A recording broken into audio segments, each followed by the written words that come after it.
The Dave Hooker Show. A presentation of Off the Hook Sports.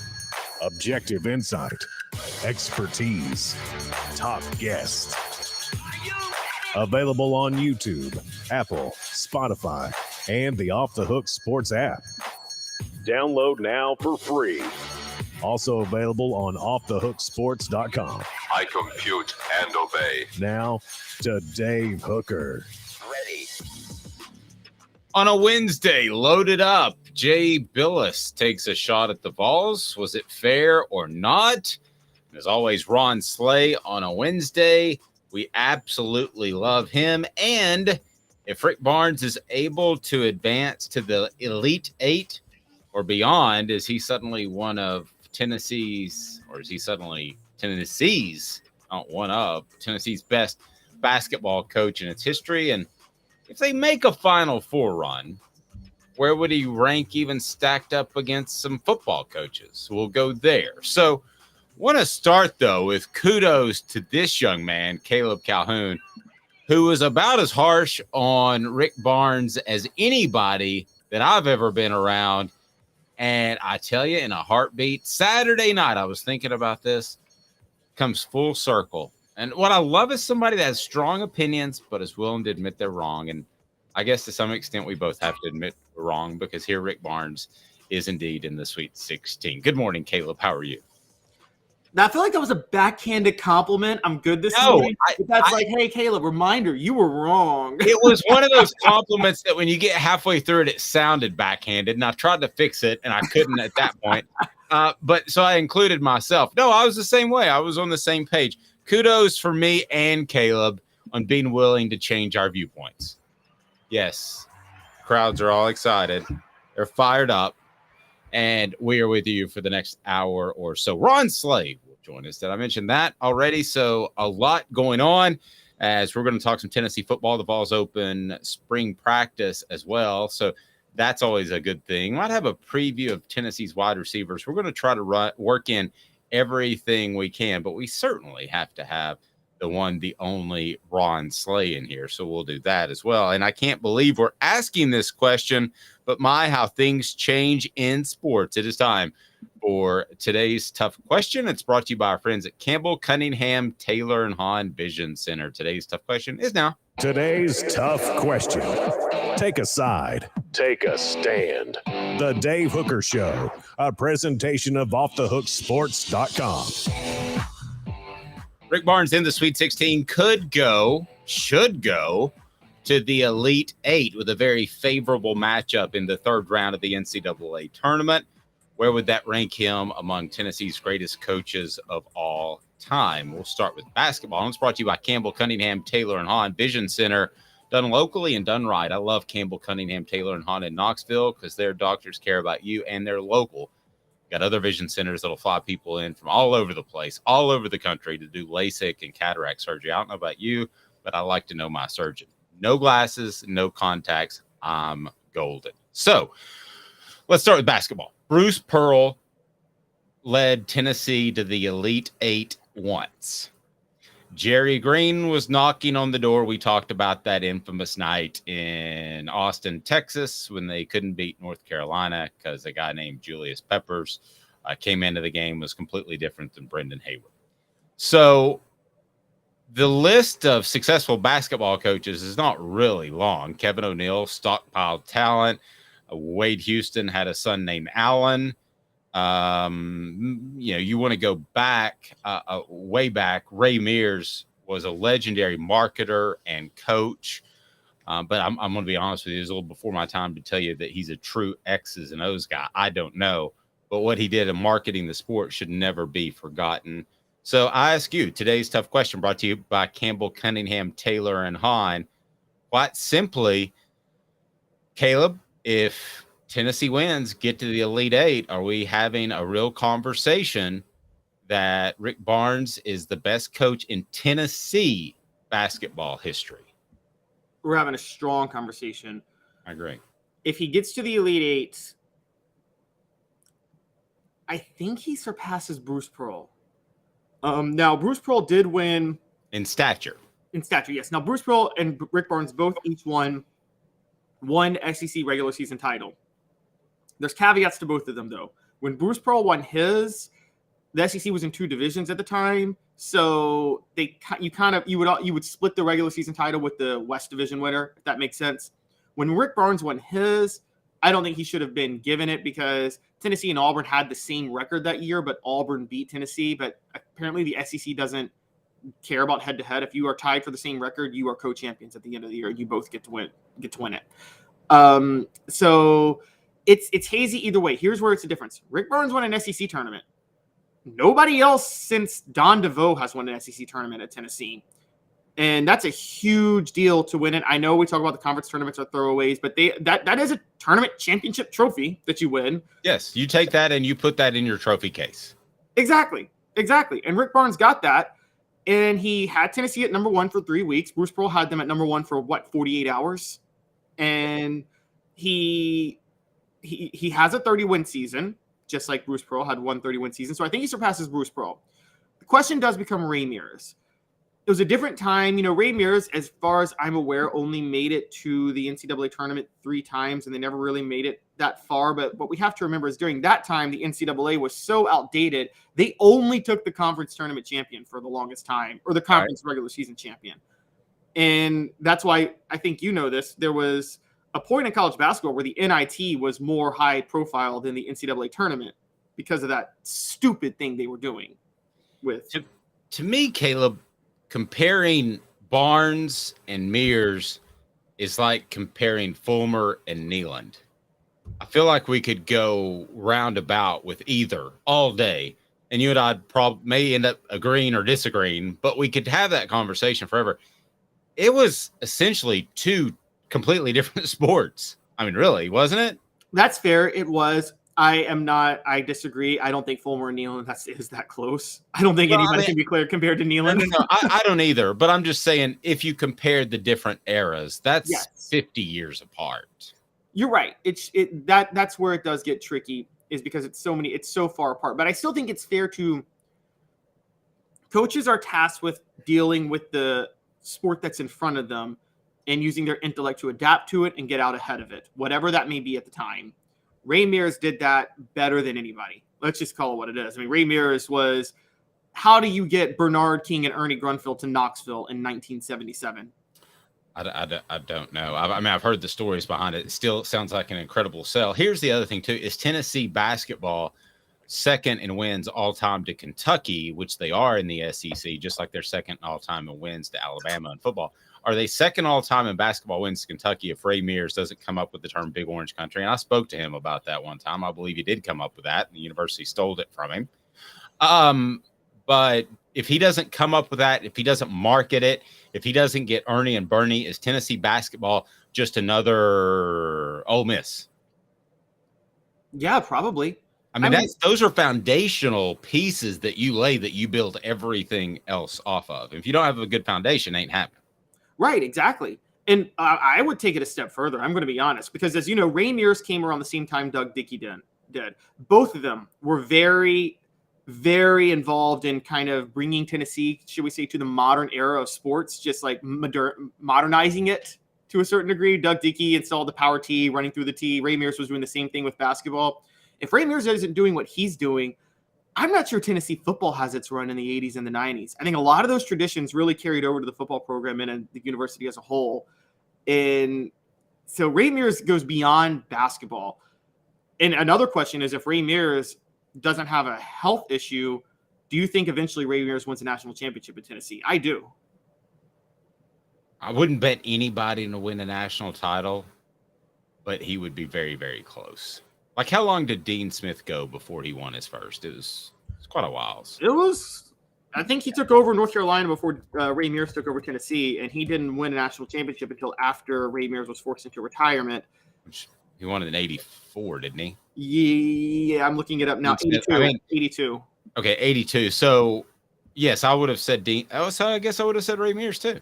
I mean, if I'm going to say Dean Smith, I thought in 1980, I was young, but I thought, yeah, he's going to end up winning one. He's North Carolina, for goodness sake. Good morning to a ton of our listeners out there, Oddspots pointed out where Coach K complimented Tennessee.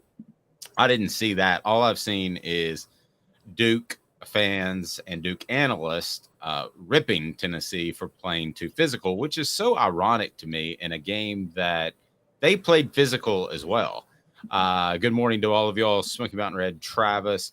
And Travis says, did Caleb steal Shooter McGavin's jacket? I love it. That is a strong jacket. I did not steal his hair. My hair is horrible today, guys. Just so y'all know. I think you look fantastic. The Shooter McGavin's jacket probably deserves a t-shirt right there. And not having double Z, Zakai Ziegler scares me for this game. Agreed. Smoky Mountain Red said, I do not recall a team where I have to I keep having to look up their names to how to spell them. Trust me, I can definitely identify with that as we write about a lot of Tennessee basketball on Off the Hook Sports. So at the end of the day, would you have him surpassing Bruce Pearl number 2 to Ray Mears? Yeah, I'd have him surpass Bruce Pearl. He'd be number 2 to Ray Mears. And people are going to say Bruce Pearl did more in fewer years, but it's Bruce Pearl's fault he only had 6 years. I mean, that's on Bruce Pearl. That's not on anybody else. So okay. One quick thing I want to throw in, because the Coach K thing that was brought up, that is true. I actually have to give some credit to, as much as I've criticized Duke fans and Homer media, the same way I criticize Alabama fans and Homer media, I give Nick Saban props. Coach K, he basically said Tennessee was a bad matchup for us. They played more physical. And he even said it's not that maybe we could have played better, but it was really about what Tennessee did. And John Shire in his post-game interview came out and said, Mark Mitchell, I think was his name, the Duke player that was out, he said that's no excuse they didn't have Zakai Ziegler. So the Duke players and coaches are off the hook to me when I do, no pun intended, since that's our namesake. It's a good pun. It's a good play. Yeah, they are off the hook to me for the criticism I give. You see why Coach K is a 5-time national champion. Wasn't making any excuses. The Duke media and the Duke homers and the national media that runs cover for Duke is a totally different story, and I will go with them all day. Okay, I want to ask you where you would have, if Rick Barnes, that's the big if he makes the Elite Eight, where you would have him among all coaches at Tennessee, which is a bit more difficult. For the record, if he makes the Elite Eight, I think he's equal to what Bruce Pearl has done. I would not put Rick Barnes ahead of Bruce Pearl at this point. I would put Rick Barnes and Bruce Pearl basically even. And my caveat, though, is if Rick Barnes goes to the Final Four, he is the best coach in Tennessee history, and that includes Mears. So I would have him third, even with a win. But if he goes to the Final Four, that is official in my mind. He is the best coach in Tennessee basketball history. The reason I have Bruce Pearl up there is we talk about foundational pieces. I thought Bruce Pearl laid a lot of really strong foundational pieces for Tennessee. You could argue, no, they didn't really need that. They had Jerry Green, who won a lot of games. But in the basketball community, they were kind of viewed as a team that had a lot of talent, that won a lot of games by default. So when Bruce Pearl came in and showed that his X's and O's were ahead of the game, I love what he did on inbounds plays. That, to me, was a game changer. That made Tennessee seriously respectable, got them to number 1. So I would still have Bruce Pearl just barely. I'm curious your thoughts on the message board. Go ahead and get on board. If Rick Barnes wins, makes the Elite Eight, is he the best coach in Tennessee basketball history? Now, how about Tennessee coaching history? I would definitely have him behind, or right now I've got him behind Bruce Pearl and Ray Mears. And I'm not going to get into all the non-revenue sports, but I will say this, he would be ahead of or behind Pat Summitt, General Nealon, and then Philip Fulmer, if I quickly throw out some names in my mind. Those, I'm going to put him behind a few other football coaches. I agree with Pat Summitt, General Nealon, and Phil Fulmer. And you're saying if he gets to the Final Four, this is if he gets to the Final Four, where do we put him, right? No, I'm still saying Elite Eight. So okay. for the purpose of this, let's say Elite Eight. And also, are you factoring in that football just means more? I mean, yes, but I'm also factoring in actual results. So, okay, he gets to the Elite Eight. Okay, say I'm still having him behind Ray Mears. Ray Mears won 3 SEC titles at Tennessee regular season. No one else has won more than 1. So I've got him behind Ray Mears. I've got him behind Pat Summitt and General Nealon are obvious. Philip Fulmer's an obvious. Those are national championship coaches.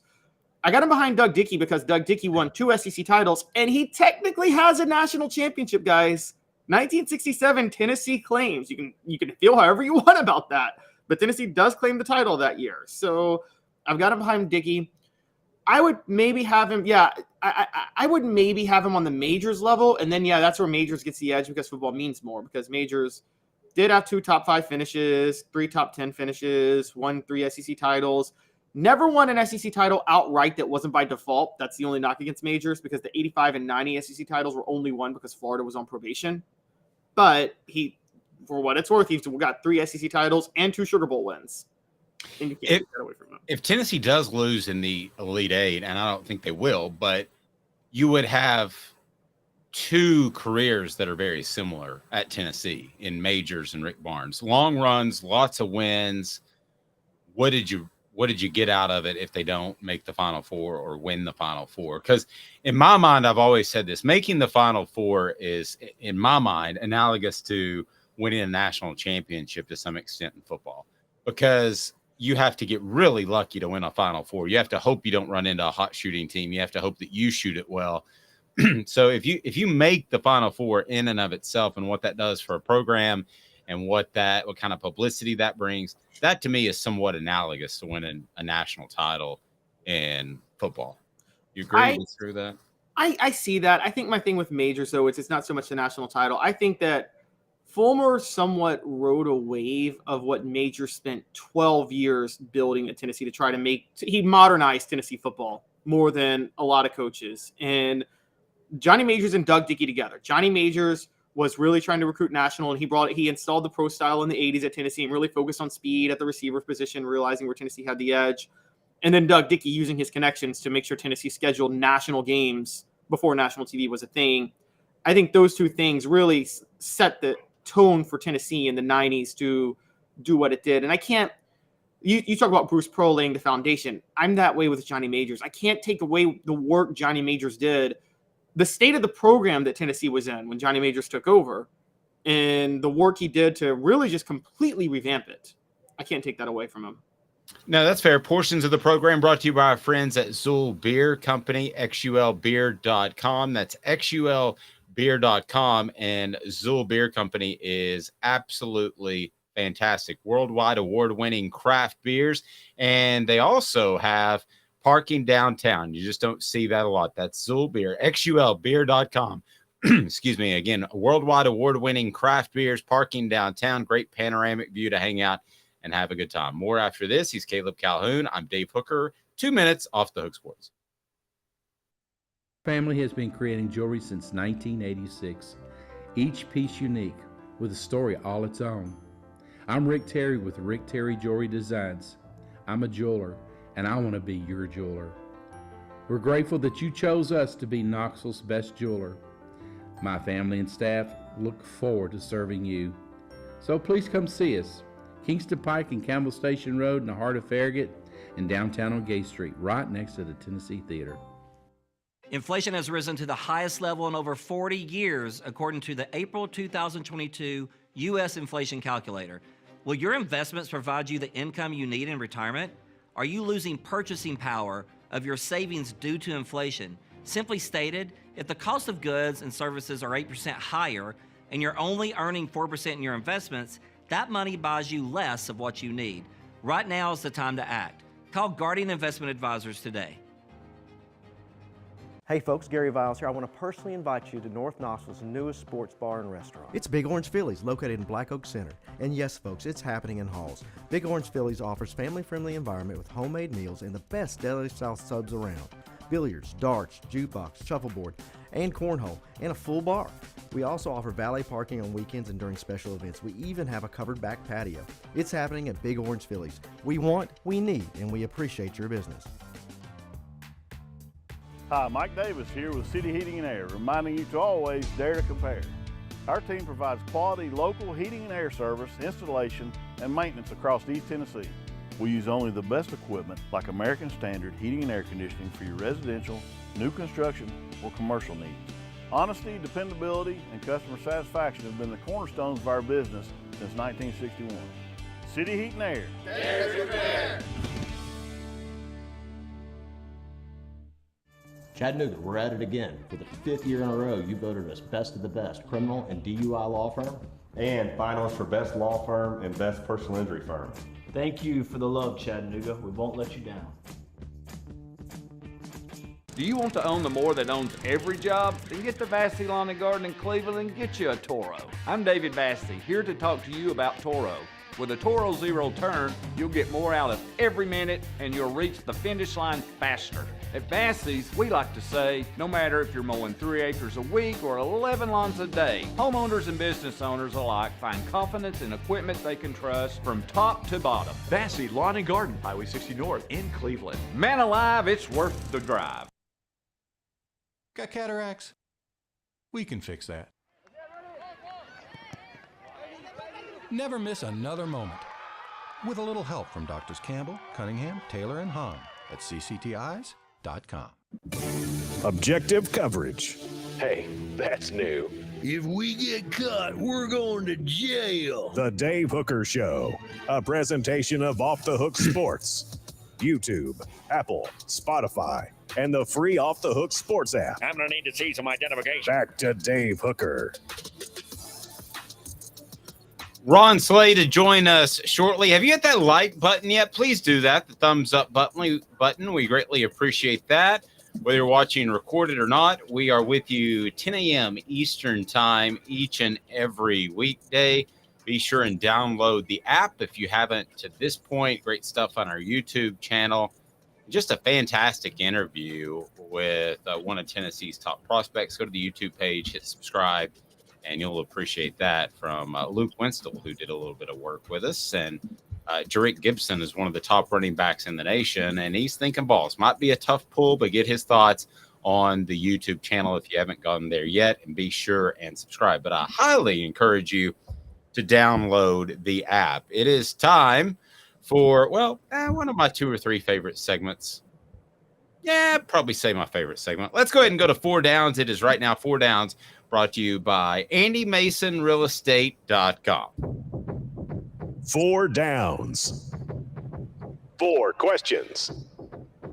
4 answers. The Dave Hooker Show. 4 Downs. A presentation of OffTheHookSports.com. All right, talking some hoops again. Pat Forty ranks the Vols 15th among all Sweet 16 teams. 4 Downs brought to you by AndyMasonRealEstate.com. Over 40 years of experience in his office. You'll save thousands, if not tens of thousands of dollars. AndyMasonRealEstate.com. His approach is very simple. Best service, best prices. How can you beat that? So let's dive into what Pat Forty and Sports Illustrated thinks about the Vols. 4 Downs. For the record, Pat Forty and SI has Alabama number 1. So I ask you, first down, is Alabama truly the number 1 team in the nation? I think if you combine talent on the court and X's and O's coaching, then yes. Now, we can say whatever we want about the character and the focus of this team, but if you combine, look, Nate Oates is a great X's and O's coach, and he's got some real talent on that team. So I think Alabama's truly the number 1 team right now on the court. I think by default, because I think this is just a very mediocre field. No, I agree. I would probably have Houston slightly above them, but you're talking about a coin flip at this point. All right, so second down, are the Vols better than San Diego State, who is listed above them? The reason I picked San Diego State, defensive-minded team, right above them. I'll just go ahead and tell you, I have trouble believing that San Diego State is significantly better talent-wise. So they're both defensive-minded teams, but yet Sports Illustrated has San Diego State in front of them. I don't get that. Going through the SEC, which is very difficult, I think Tennessee's a better team than San Diego State. I think the spread would be somewhere along the lines of 5 or 6 if they played. How about you? No, I want to go nuclear on Pat Forty for this, because this is absolutely stupid. San Diego State is not better than Tennessee. I've criticized Tennessee and their ability to go deep in the tournament because of their defensive mindedness and how they play too physical and it grinds too much and it lessens their offensive efficiency. San Diego State does the same thing on a smaller level. Defensive-minded teams The more powerful teams are always going to be the better ones. Think about football day for a minute, covering football. Have you ever met a defensive-minded mid-major team? Has a mid-major team ever upset a powerhouse with defense? No, they do it with creative offense. It's true. It's the same in basketball. You think a smaller school like San Diego State, because defense that comes down to your size, length, athleticism. Do you really think San Diego State has more size, length, athleticism than Tennessee? No. No, I don't. I thought it was a curious pick by Pat Forty. And there's something that needs to be said. And I know a lot of Tennessee fans feel that a lot of national media are against you. Well, there's a reason for that. And I'm not saying it's anything to be ashamed of. Heck, enjoy it. But Tennessee fans do have a habit, and you pointed this out too, Caleb. The Vol Twitter Nation has a habit of attacking people that disagree with Tennessee's perhaps best intentions. And Pat Forty is one of those guys that's drawn the ire before. So he'll probably draw it again. Yeah, let's call a spade a spade. Vol Twitter, I respect it, but Vol Twitter will, if you don't come correct at Tennessee, Vol Twitter will destroy you. And Duke's already learned about this week. Duke fans on Twitter have been getting wrecked and complaining about it. Pat Forty was one of the worst. Let's call it what it is. He is mad at Vol Twitter because he was carrying the water for Greg Schiano because he had a personal he had personal access to Greg Schiano, so he wanted Schiano to get that job, and he was running PR for Schiano after Schiano didn't get that job in 2017. That's what happened. Interesting. I'll let that lie there. I thought that Tennessee was a bit disheveled in whoever they were trying to hire at the time. And they misled their fan base in an orchestrated attempt on social media. Better than Xavier. The reason I picked Xavier a little higher rated on Pat Forty's list, but they have a little bit more basketball tradition than Tennessee. So is Tennessee better than Xavier?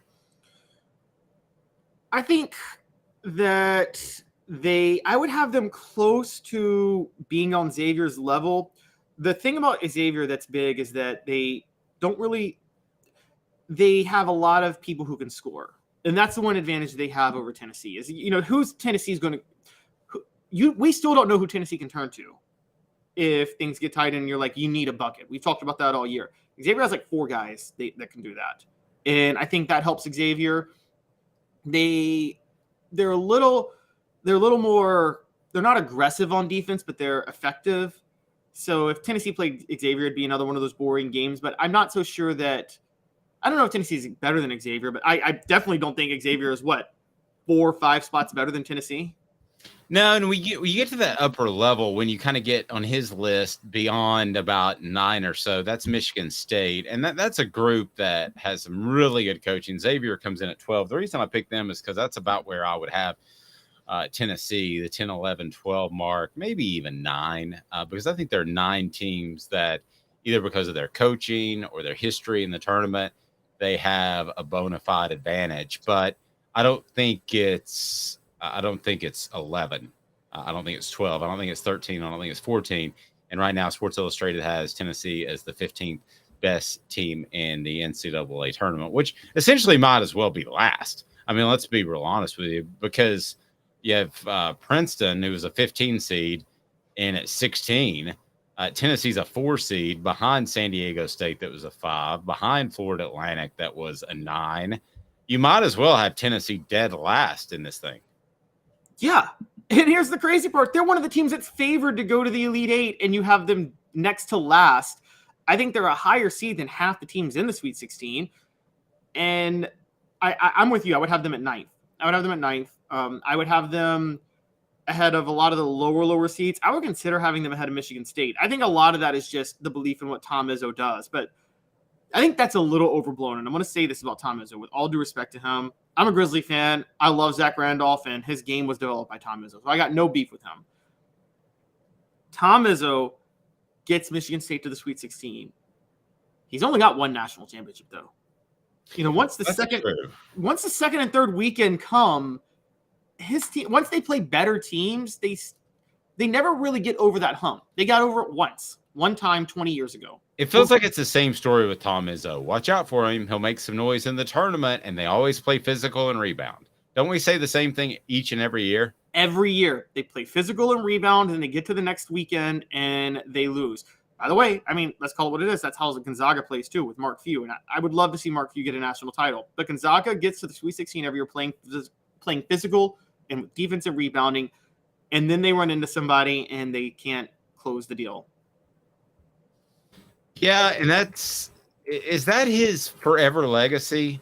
Izzo, not to get too sidetracked, but is that forever his legacy if he doesn't win another championship? I think you can win one and be okay. I don't think it's as bad of a legacy as Calipari's legacy is. I don't think it's that. I think the big reason I think that is I think Izzo has a style, and I think Izzo develops players for the NBA very well. I mean, let's be honest. Like I just brought up Zach Randolph. That's a 6'8" power forward who can't dunk, and he had a 10, 15-year career in the NBA. He was all NBA for the Grizzlies because he was so fundamentally sound. Draymond Green is a stretch forward, but does not look like he should be as elite of a player as he is.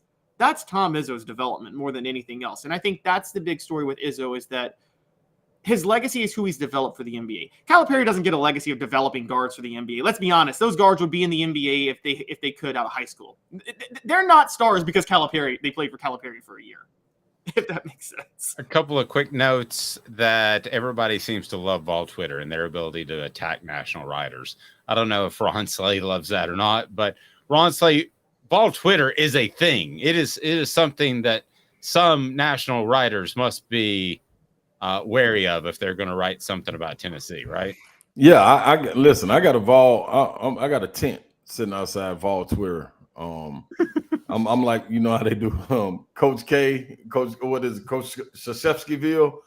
That's me. I'm sitting outside Vol Twitter. I can't wait to get my ticket. I'm always camped out. You know what I mean? As soon as the doors open, I fly in there.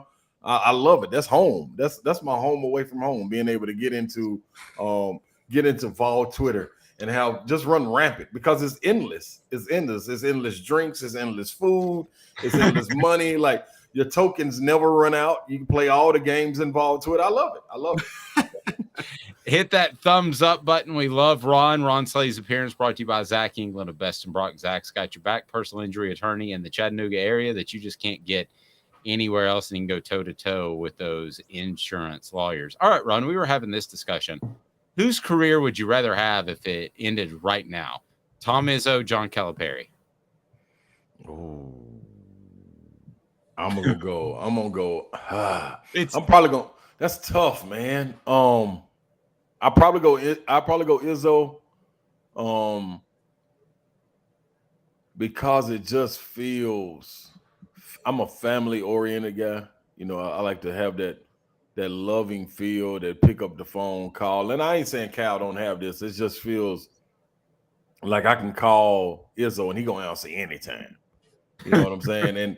And he's not, and he's gonna tell me, man, hey, I can't help you on this one, but call me back and I'll get you together. Or you're gonna make it happen. Cal, I feel like sometimes Cal's phone will go to voicemail.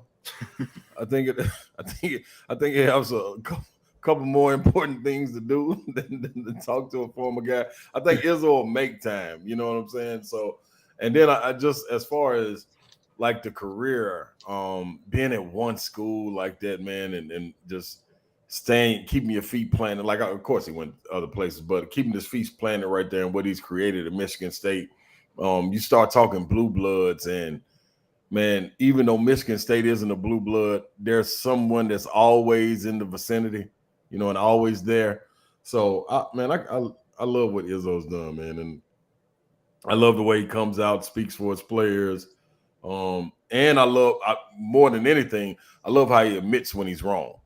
I think that's one thing like that you can carry on. I love a man a person that can admit when they're wrong, man. That's all right for me. Speaking of admitting when they're wrong, Caleb, you gonna make me start growing my beard. What's going on? You just you going caveman on us? What's up? And somebody pointed out he's wearing the Shooter McGavin jacket, which I thought that was a pretty good line. Yeah. We just had St. Patty's Day. I'm mostly Irish. My beard looks Irish, so you know. I like it. Throwing it out. I like it. Well, speaking of admitting when we were wrong, Ron, I'll man up. I'll raise a drink to you this time. I didn't do the I'm not going to do the Dr. Evil sip tea this time. You You got me. I saw you having a little bit of fun on Twitter over the weekend. So I will allow you to direct your Vol Twitter at me, but I'll say you were right going in. This was a good matchup for Tennessee with Duke, and I didn't think about it until you called me out on it last week. That even though I have concerns about Tennessee, Duke wasn't the team to expose those concerns, and I just wanted you to elaborate on it because you nailed it. I think a lot of it though, Caleb, and this is to like the media that have had a problem with the way Tennessee played, even though they've watched the Tennessee games all year long and they know who they are. I think when you get to this, once you get to March Madness, it's a different type of light, man. It's a different type of light. It's a different kind of whistle that's going to be blown. And then you got to imagine the era that we're playing in when you got these super seniors and guys that got the COVID year and the transfer portal and all of that. I imagine it like me being an 8th grader wanting to go play with the high school kids, or me being a high school guy wanting to go play with the college teams. You know what I'm saying? As soon as I get on the court, regardless of how athletic I am, skilled I am, the first thing they're going to do is put a forearm in my chest and make me feel them. You know what I'm saying? Like, that's just what it is. Like, and they're going to say, hey, young fella, that ain't happening in here. Like, that look good with your peers that you playing with, but we old over here, man. And we ain't doing all that jumping around, flying, and all. No. If you can jump through this elbow, then go ahead. You cab at it. We smack you on the butt. Let's get back and play defense. But you look at it, and Duke, outside of Roach, they had freshmen that they relied on. Yeah, Mac Williams went out and everything. Yeah, but Zakai went out. So you can swap that out. This is the thing. When you get the physicality part of it, it's different when you're playing that versus skill, and if the game is able to slow down, which it was. You know what I'm saying? So I felt that was going to play favor in Tennessee's advantage, and they were able to use it. And guys stepped up. And that's the thing. Michigan State plays the exact same way. Rick Pitino, who's back in the Big East, plays the exact same way. He says they can't call all I know this for a fact. I mean, a fact. I played with plenty of Louisville players while I was overseas, and believe me, around this time, this is all we don't go out usually we get out to practice when we're playing professionally. Get out to practice about an hour early, get shots up and everything. Man, during March Madness and tournament time, we're not going out to practice till about 2-3 minutes before coach blow the whistle, and it's time to get, because we're sitting in the locker room telling all the stories and everything behind the scenes. Louisville players say, coach says, do play the way I'm telling you to play, because they can't call all the fouls. So if you got to sacrifice someone, as long as everybody's doing it, if there's one person doing it, it's going to look crazy. They're going to call that guy, get him out of the game, and then everybody going to have their way. But if everybody's doing it, they're not going to call 100 fouls, man. They're going to be there all night. Refs want to go home too. You know what I'm saying? So It's that simple. So that's what it is. And then you look at the old style coaches, traditional style coaches. Izzo still playing away. Coach Barnes still playing away. Not the new era guys. You won't see that from the guys that want to get up and down, like a Nate Oates. You won't really see that. You know what I'm saying? So it's going to be different, man. And as long as you can impose your will on the game, you got a great chance of advancing. Ron, as far as the actual calls, I didn't think they necessarily benefited one team or the other. I think Tennessee's deeper bench benefited them, which I think is kind of what you're saying, right? Yeah, but without question, I don't think it was officiating at all, because I think the fouls that were fouls got called. Like Eros, which they kept pointing out, Eros putting a forearm in the guy's chest. They called the foul. That was a foul. Okay, let's move on. You know what I'm saying? He ran because a shot was being shot from the corner. The best side to rebound from when a shot from the corner is the opposite side. Filipowski was standing right there on the opposite side, unattended to. Eros coming down in transition, went to box out. That's what you better do it. You know what I'm saying? Are you going to be sitting down on the bench? So that's a part of it, man. And that's what I think. And I also say Duke matched it. Like, they were physical as well. Like, that's what you're supposed to do. If you don't, you're going to get ran out of the gym. And I'm all for it. The reason being, because I call it when I call it how I see it. Kentucky pumped Tennessee up on Rocky Top, Chris Lofton's jersey night. It ain't no ifs, ands, or buts. You go away from it and you ask the guys in the locker room, they say, we didn't match their physicality. Kentucky came out and gave it to us. It's the same exact thing. Nobody had a problem with it then. We were praising Kentucky. Yeah, they're back on track. Ooh, look at them. Sheboy, Chris Livingston. What's the difference? What's the difference? Let me ask you that, Ron, because it sounds like what you're saying a little bit is that if Michigan State can get away with it, other teams can get away with it. Yeah. Sounds like there's a difference between the haves and the have-nots, so to speak. But Tennessee's been knocking on the door for a long time. Yeah. At what point do you knock on the door and you don't get thrown under the bus by, in this particular case, some of the national media? I mean, how long do you have to knock? It's been like 20 years. Yeah, I know. I guess till you advance and you win the big one, I guess then it'll stop. Then it really is. But honestly, is that it? Do you have to win it all or make the Final Four to get people off your back? I believe so, man. And I think you look at it, and it's also not only the way Tennessee plays, it's the way Rick Barnes coaches. You look at his Texas teams, they were the same exact way. You look at James Thomas, who I played against when he was at Texas. You talking about physical, Lord have mercy. Man, the man taped his wrist, both wrists, to come out there and play basketball. Why you need both wrists taped? How are you going to shoot? This ain't football. What are you doing, JT? That's my man, $100,000. But he knew it.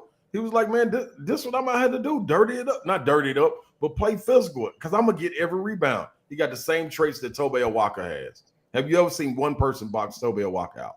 No, you won't. They better send two because he's going to swim move him like on the football field and go after him. So it's that brand of basketball and it's that style that it's kind of been taken away because guys have retired. Coach K, look at what he had. Sheldon Williams, Shane Battier, Elton Brand. Like these ain't finesse guys. These physical fools that you better be ready to rumble with. You know what I'm saying? Jay Wright the same way. Even though he had guards and they played their 4-round-1 system, that one was a monster down there. Same thing. Bill Self missed it a little bit because he wasn't in the tournament this year. But the coaches, as they start to move out, you start to see this new era ushered in, and it's more of a finesse style game. So you don't see it as much anymore. But the ones you do see it with, you just look around, man. Those are the ones that have lasted. So, Ron, speaking of that 4 out, 1 in, I want to turn a little bit to Florida Atlantic on Thursday. What are your thoughts? They go 9 deep. They got shooters everywhere, and they got a 7-footer that can rebound. Is this a matchup that Tennessee should be concerned about? I think if Tennessee hadn't seen this before, but I think they had the opportunity to see this when they played Alabama, being able to shoot the ball the way they do. When they played Missouri, being able to shoot the ball the way they do. So I think Tennessee, when knowing what they're getting into, and all you got to do is look at the numbers, and I'm an eye test guy. But you look at the numbers on this team, man, they go, like you said, go 9 deep, and 7 of them are shooting 3-pointers. 6 of the 7 are shot over 100 3-pointers. The 7th one shot 93. So it's like one thing about it, they're gonna let it fly, and that's in transition to everything. So I think it'll be a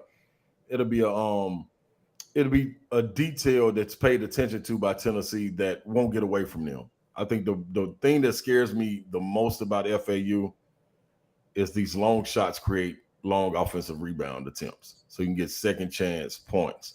If you're trained instinctive to close out and challenge the shot on your feet, turn and box. If you go away from that one bit and you run by the guy, you know, to try to leak out a little bit, or you don't come back and everybody, 5 people rebounding, you get those second attempts. They shoot enough they're not going to keep missing. I think they shot 33s and 24 threes or whatever it is. They shot a high rate of threes and they haven't made some. At some point, FAU's going to make some threes. So you can't give them that opportunity to take second chance 3-pointers or you could be in trouble. Ron, are you surprised at all we haven't seen a Lane Kiffin tweet with FAU in Tennessee? I just checked to make sure, and he posted another picture of his dog. Maybe the dog will tweet it out at some point, man. I think he got his own Twitter too. Well, he was going to tweet it out, but he gave it great pause. Pause. Oh my God! Did you get that, Caleb? Took a second. Joke grenade. Oh my god! I like it. I like Yeah. it. Sometimes I gotta tell a tale. Anyway, so he hasn't. Yeah, I've actually got a rim shot on my new fangled machine here that I can play. Yeah, there we go. Yeah, it's pretty bad. All right. Are you surprised he hasn't tweet? What's if you had a bet lunch with me? Let's go ahead and have a fun lunch bet. Okay. And we can't incite him because I could incite him right now and I could get him to tweet. Yeah. But we can incite him. Will Lane Kiffin have a tweet about the FAU Tennessee game before tip off? What time's the game? It's 6:30. Breaking down the At minutes. 9 o'clock. I was not. Oh yeah. He almost definitely. I can see. Right about appetizer time. 6ish. You should be having dinner. 6ish or 7ish. First beer or wine glass, and yeah, tweet a fire about an hour and a half before the game. I'm gonna give him all the way up to an hour and a half before the game. He can't resist. Come on, man. It's Lane. He can't resist it. I'm telling you. And it's almost like we're all like you just said, Dave. We sitting here waiting. Like I'm waiting. Come on, man. Give us what we looking for. Come on, Lane. Don't let us down. Yeah, he I think he is such a savant with football. Maybe he doesn't realize it until the night up. But I could say I'm going to predict a tweet coming out at 8 p.m. Eastern time. Maybe he doesn't tweet as much in the offseason because, I mean, he's a single guy now. Mm-hmm. We know his face, and he's I don't know busy. if Lane has ever been a completely single guy. This is true too. This is true too. Just leave it at that. Or is it because of the hiring? He don't want to cause too much attention to Chris Beard right now with them hiring Chris Beard. Ooh, that's a good point. Good conspiracy theories. Could open up a door for attacks if, like, they've been able to fly under the radar with this hiring, with the tournament going on. That's true. It was an odd time to make this hire. You are right about that, Ryan. They waited right between SEC tournament finishing and March Madness beginning, right there on that Monday. That's a good point.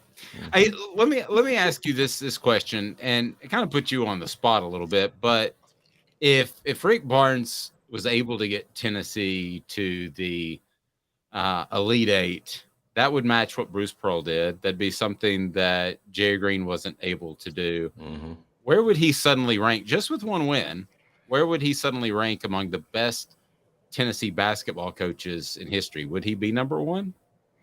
I mean, man, he would definitely have to be in consideration because of what this senior class has captured.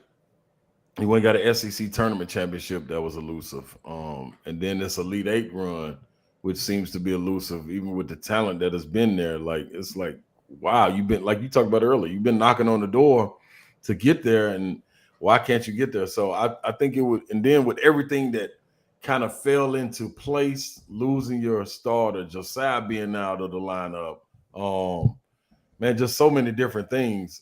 I think it would be warranted. You know, I would probably throw him up at.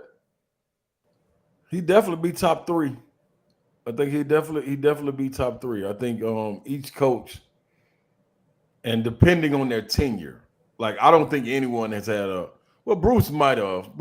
I was gonna say I don't think anybody's had a tenure like Coach Green did in 4 years, getting the team back to the tournament, Sweet 16 appearance, ranked as high as 4. SEC championships, but he only did it in 4 years. Like, it was like, wow. You know what I'm saying? Yeah, Caleb could probably pull the stats exactly, but it seemed like those teams that you were a part of were more explosive, better teams. Oh, without question. Yeah. Oh, without question. But you still have to, like, none of us had a back-to-back SEC player of the year on our team and didn't advance. You know what I'm saying? Like, all SEC performers, we definitely had that. But if you ask me, like, to stack it up, yeah, without question, I'm gonna take our squad all day long, because top to bottom, 1 through 10, man, you could have 2 sets of starting fives on any team in the country. Yeah, you guys were goofy good. There's no question about it.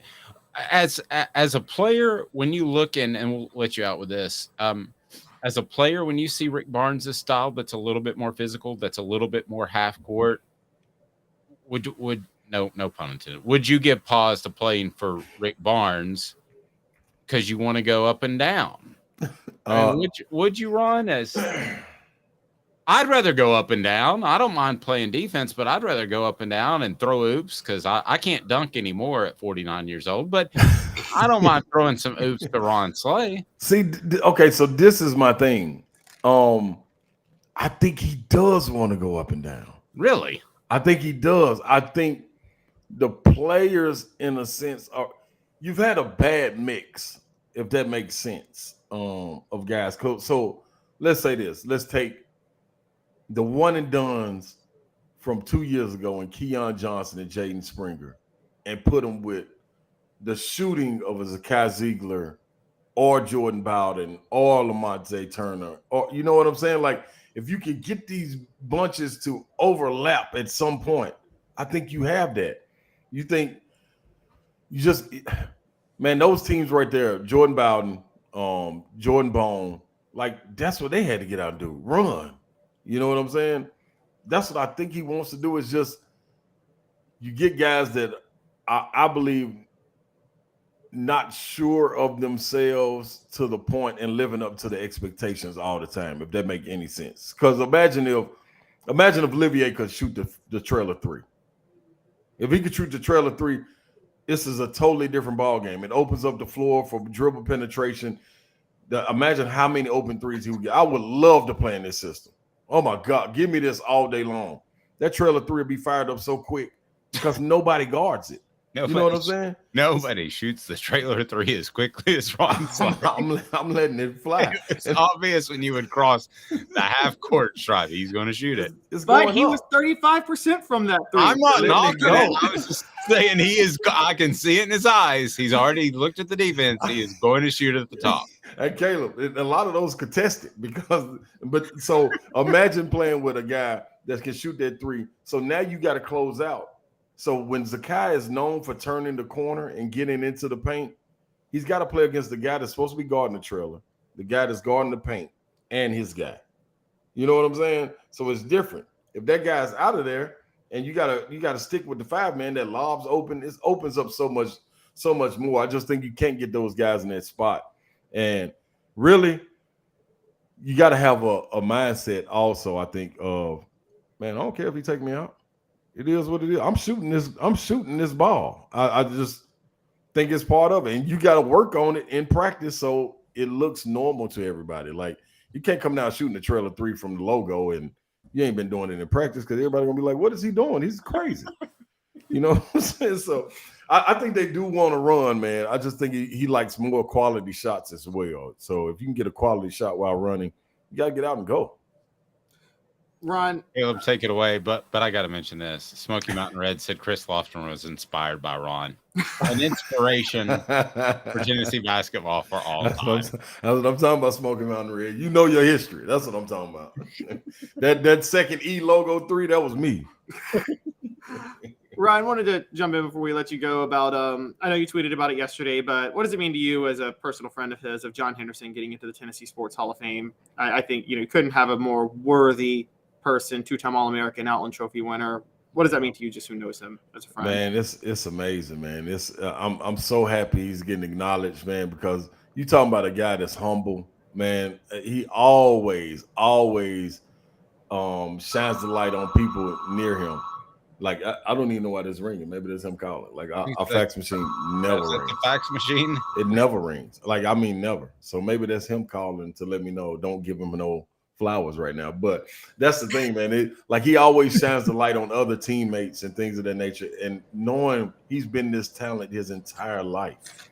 You know what I'm saying? He's always been the best. And he's always pulled guys along with him to carry. Like, he put us in the group chat, all us from high school, yesterday, and was like, y'all, this ain't just me going in, this all of us going in. You know what I'm saying? So he's always thinking of others, man. And I'm so happy for him. I'm so happy. So I think he's gonna let me be the guy to introduce him. Really? You know what I mean, yeah. Then to the Hall of Fame. So that's gonna be a cool experience. I always looked up to him, man, as the big dog, and he is. But man, he always kind of carried me with him, and motivated me while being able to watch a guy like him. Are you nervous yet about the speech? No, I can't wait. I'm trying to think what stories I can tell that'll be okay. That'll be okay. I'm trying to envision Ron Slay if you had chosen to play defensive end next to John Henderson, how intimidating that would have been. How many games were with John Henderson and Ron Slay? Oh, it would have been serious. But see, I didn't want no parts of that defense. Like, you could have kept me a tight end or something, and I would have did something. But no, they get too rugged, man. I had to watch them all the way through high school. They wouldn't even try to block him. The ball would be snapped, and they would dive straight at his ankles. Like, this is high school. I'm like, dude, what? How you gonna do this, man? Like, and it's crazy. He got through it. I don't know how he got through it, but he did. Ron, it's the last thing. You like Tennessee to win against FAU? I do like Tennessee to win. I think they're gonna be paying attention to detail, get to the shooters challenge, and not give up second chance shots, and do the same thing. 9 turnovers or less. They do that and you get out and run. And they got to show FAU got to show they can go rebound on the defensive end to get the rebound to get out the run like they want to do. You got to be able to impose your will again. Have guys going to the boards like Julian Phillips. That was humongous. Him going to the boards, Josiah Santi going to the boards. Like, that's different, man. When you got to get 5 bodies accounted for and able to get back, you got something good. So, yeah, I got him winning. Ron Slay, you can check him out on 104.5 The Zone with Brent Doherty and Don Davenport. He does a great job from 3 to 7. If you're in the area, certainly check it out. Ron, have a blessed day. We always appreciate it, buddy. Yes, sir. See, keep the beard, Caleb. Keep the beard. Thank you.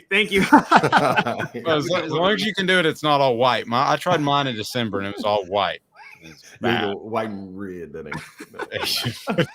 Thanks, buddy. I appreciate it. Stay tuned. More after this. He's Ron Slay for Caleb Calhoun. I'm Dave Hooker. We get to some of your comments on the message board, and also we remind you need to check out crafttreats.com. Crafttreats.com. Use the promo code Off the Hook. That's the promo code Off the Hook, and you can get their CBD infused pet treats that'll help with your pet's digestive issues. Perhaps they've got the arthritis issues in their hips. Certainly helps my pet, or social anxiety issues as well. All of that, crafttreats.com. Use the promo code Off the Hook. Promo code Off the Hook. Get 20% off the CBD chill pills or anything else on the site. 3 minutes, and why Tennessee's newest opponent on their football schedule ain't doing a lot for me. Stay tuned. More after this. Off the Hook Sports. Sun, sand, and salt water, the beach is a very relaxing place. Unless you wear contacts. Ow! Open your eyes to the best the beach has to offer with LASIK vision correction from Campbell Cunningham Laser Center. Do you want to own the more that owns every job? Then get to Vassy Lawn and Garden in Cleveland and get you a Toro. I'm David Vassy, here to talk to you about Toro. With a Toro Zero Turn, you'll get more out of every minute and you'll reach the finish line faster. At Vassy's, we like to say, no matter if you're mowing 3 acres a week or 11 lawns a day, homeowners and business owners alike find confidence in equipment they can trust from top to bottom. Vassy Lawn and Garden, Highway 60 North in Cleveland. Man alive, it's worth the drive. Hey folks, Gary Viles here, Viles Automotive on Callahan Drive. I've been selling cars here in East Tennessee for 27 years. In that time, I've come to realize it's not about the car. It's about you, the customer. So I'm here to take care of you just like family. Good credit, bad credit, you name it, we can get you taken care of. If we don't have it, we can find it for you. We go across the country to get any vehicle that you want. And here at Viles Automotive, we don't believe in fake numbers. We just give you great deals. And as always, we want, we need, and we appreciate your business. Hi, Mike Davis here with City Heating and Air, reminding you to always dare to compare. Our team provides quality local heating and air service, installation, and maintenance across East Tennessee.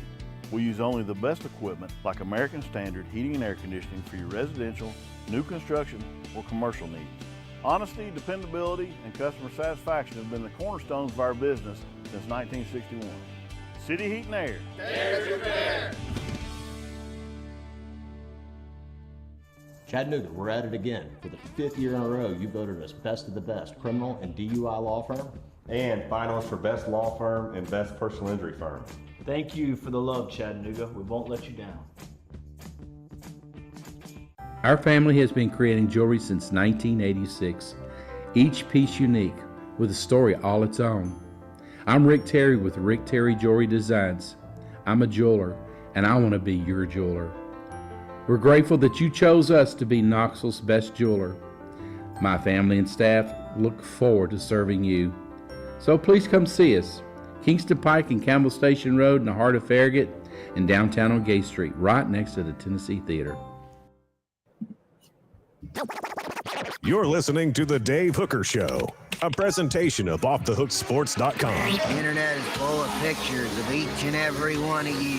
Available on YouTube, Apple, Spotify, and the Off the Hook Sports app. Download now for free. Is there nothing you people can't do? Also available on OffTheHookSports.com. All right, so I'm just going to go ahead and take it to the next level.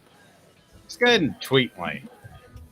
Lane Kiffin, pick on Vols versus FAU. You doing it? Yeah, the Kiffin Classic. All right, let's see what he says. Better than the White Bowl, like I suggested yesterday with with Danny and Brian White at each school. Yeah, I suggested at one point because Brian White is Danny White's brother. So I suggested to Fred White way back in the day that we do a show called The White Way. That's his last name. He wasn't too crazy about that one either. That one didn't get very far beyond the boardroom desk.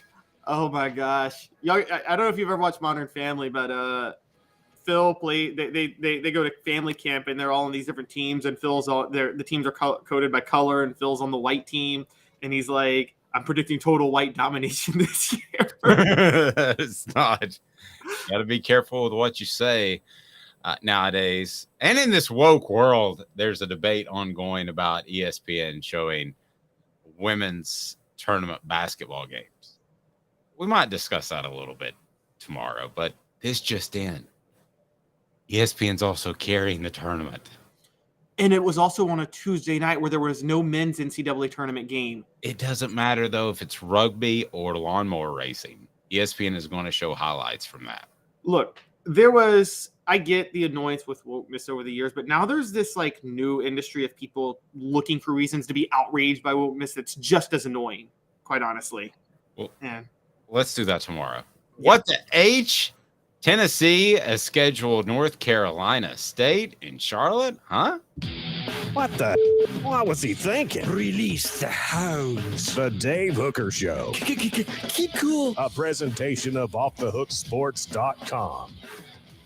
Brought to you by City Heating and Air Conditioning, cityheatandair.com. Integrity matters when it gets warm, and you may need that HVAC unit looked at. Go to City Heating and Air Conditioning if you're in the Knoxville area.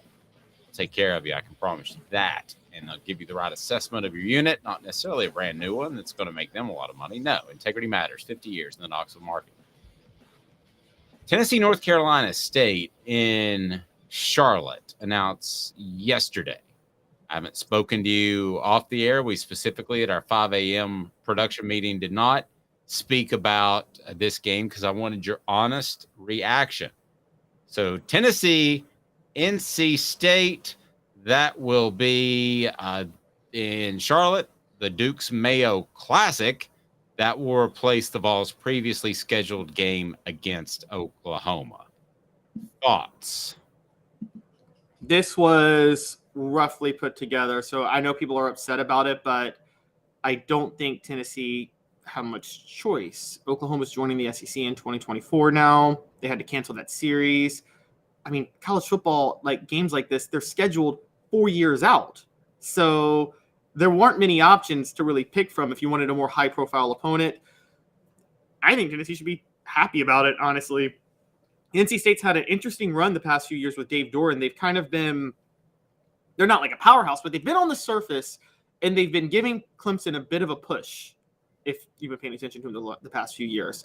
So I don't think it's a bad – matchup for them given where the program is right now.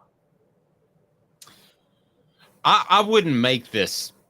I wouldn't schedule this game if I were Tennessee. And the reason is you do have an opportunity to go there. And even though Tennessee travels well, that's somewhat of a road game. I think Tennessee will have as many fans there as NC State will. I think they'll have more. Yeah, I think they'll have significantly more.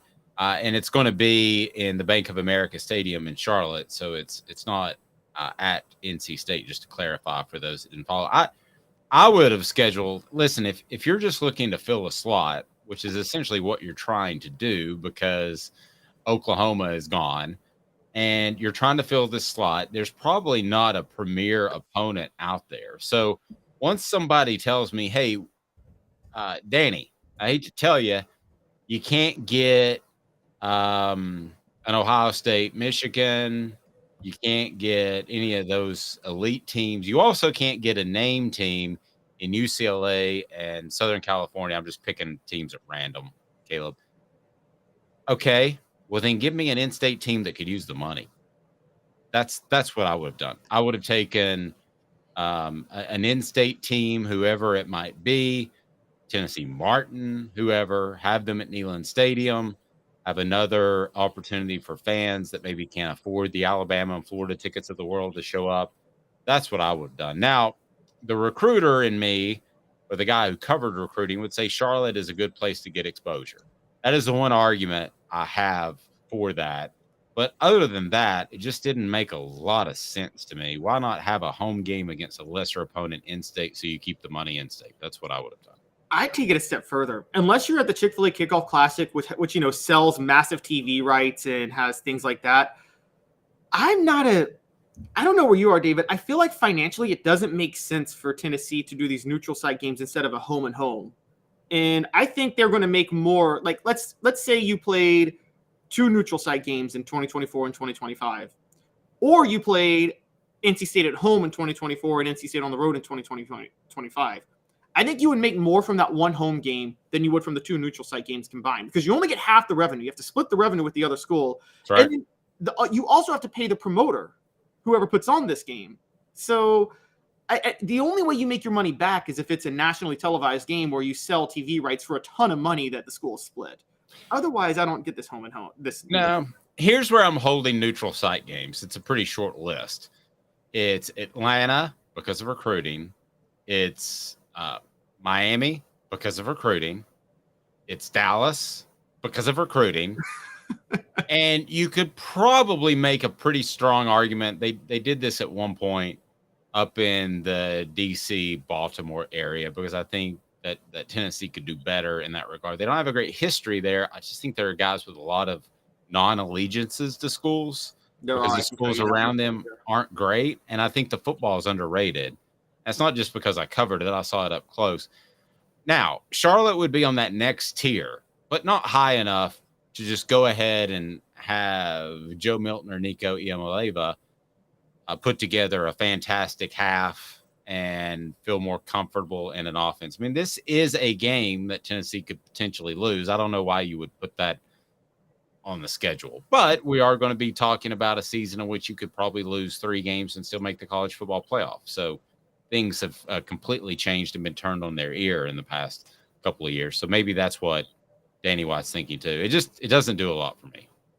No, I'm with you on that. The only thing I would push back on is with something like UT Martin or something like that is I think they probably already have an FCS foe scheduled for 2024, and I think you can only do one a year. So I think you would have to do MTSU or Memphis. But again, Memphis is another dangerous school that, like, do you really want to play them in Knoxville? And I mean, you shouldn't lose to them, but it's one of those. They're not the Memphis that Tennessee used to beat up on in the 90s and the 2000s, outside of that one year at 96. Well, can you use this for leverage for basketball? I don't think Rick Barnes wants to play Memphis in basketball anymore. Okay. With the Rick Barnes Penny thing, you think that's more from Tennessee's side than Memphis' side? Yes, it traditionally was more for Memphis' side, and I actually got the point for Memphis because their point was we have to go to Knoxville to play, they have to go to Memphis to play. Tennessee gets the major recruiting edge playing in Memphis that Memphis doesn't get playing in Knoxville, if that makes sense. So that was the big reason they didn't want to do the series. They tried to do it at a neutral site game in Nashville, and Tennessee was like, why do this in Nashville? So that's why it's not happening the way it is anymore. But football, I think it's just more, it's not worth playing Memphis and risking something like that. MTSU is one thing, but even MTSU is kind of a decent program now for their level. And Mr. Jones points out that North Carolina is prime recruiting ground for Tennessee. I totally get that. I totally agree with that. But I think things have changed a little bit in that you every game's televised, so exposure in that particular city is all grand and all great, but you do still have that's an NFL town that you're competing with for viewership, and with readership in the paper or however they log on nowadays. So you're still competing with that. And is that a better recruiting day beating NC State by 10, 30-20 than it is rolling up 54 points on a lesser opponent at home and showing the excitement of Neyland Stadium? If you could make it happen, I'd take the latter. And the payout's better for the latter. Let's call it what it is. And I mean, we know Danny White's got this because the whole point, I was reading about this yesterday, this is going to go towards their, what was it? The $500 million fundraising goal. You play a home game. That's going to get you to your $500 million goal a lot faster than a neutral site game is, unless you're doing one of those major promo games that sells either recruiting, but also that sells massive TV rights. The Chick-fil-A Kickoff Classic. That's why Alabama does it every year. You know, Alabama could make a lot more money just playing a home game against Western Carolina that week. But what do you think they make now per home game? Alabama or Tennessee? Tennessee, net, done, profit. I have no idea the numbers on this. When it was in the 2000s, it was about $1 million per home game. That doesn't include TV rights or anything. No, that's okay. I don't know. Because when Bristol Motor Speedway came and said he could promise each school $20 million, he didn't realize he had to have the TV rights. And when I wrote that, that was Bruton Smith said that, who owned Bristol Motor Speedway. And let's say my phone from Mike Hamilton blew up pretty quick because $20 million, I mean, $20 million per school, that was a heck of a payday. Yeah. I would think they make, with inflation and everything and the higher prices, I mean, I'm talking about numbers that are 15 years old, Caleb. I would think they probably make 5, 7, 8 million per home game. I think so, particularly with the exposure parking and everything. Network. Yeah. And the thing that you probably understand that a lot of people don't, they think all TV rights now, that is true with the NFL, but with colleges, ticket sales still matter a lot. Like people going through the turnstiles, that matters way more than it does in the NFL. And they need that.